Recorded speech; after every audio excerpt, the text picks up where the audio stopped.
aller. Ouais, donc Johan Jourdan.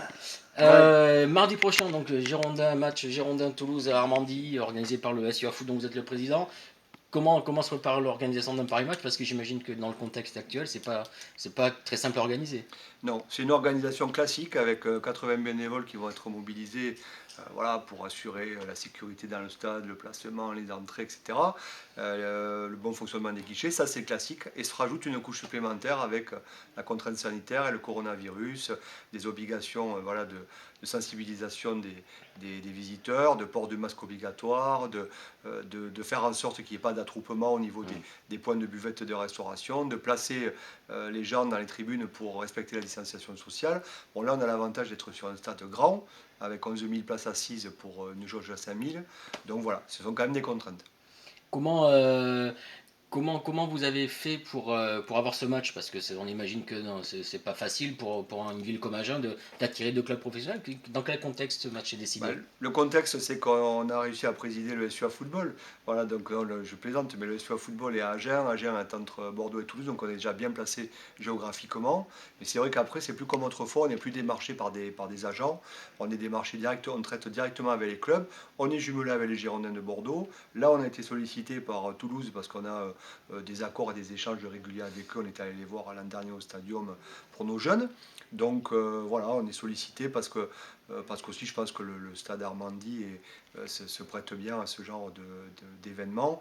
Et j'en profite pour remercier nos amis du SUA Rugby, du SUA Association et de la section professionnelle et la ville d'Agen qui nous ont permis d'organiser cet événement. D'accord. Le port du masque sera obligatoire dans le stade, c'est une Ouais. jauge fixée à 5000 et donc l'idée ce serait qu'un siège sur deux soit occupé, ça Exactement sera le ça. directive. Donc le masque, c'est vraiment, il faut le rappeler, le marteler, masque obligatoire, on ne rentre pas dans l'enceinte, on ne circule pas dans l'enceinte sans masque.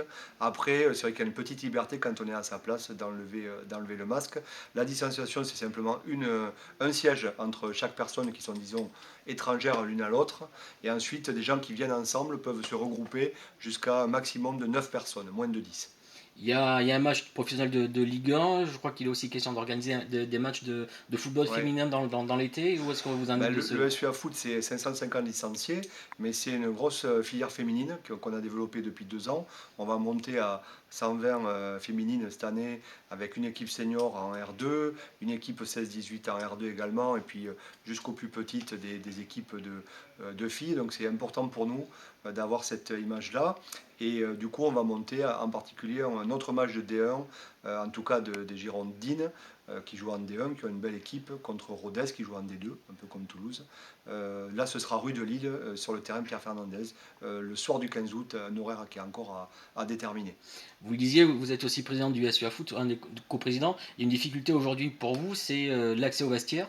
Ouais. Euh, d'après ce que dit la loi et les textes, donc l'accès est interdit aux joueurs. Donc comment on travaille et comment on peut envisager une reprise du football Ben, dans ces conditions? on travaille dans l'incertitude. Là, bon, les pros pourront accéder aux vestiaires parce qu'ils ont des dérogations.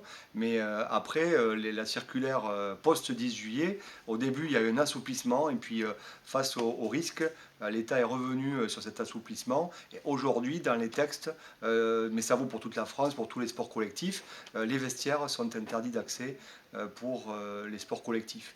Donc, ce qu'on va faire au début, à partir du 31 juillet, on va reprendre les entraînements et les matchs amicaux, on va faire comme on peut. Il fait beau, c'est le mois d'août, etc. Mais il va falloir que les autorités tranchent rapidement parce que j'imagine pas que des compétitions amateurs puissent reprendre sans accéder aux vestiaires.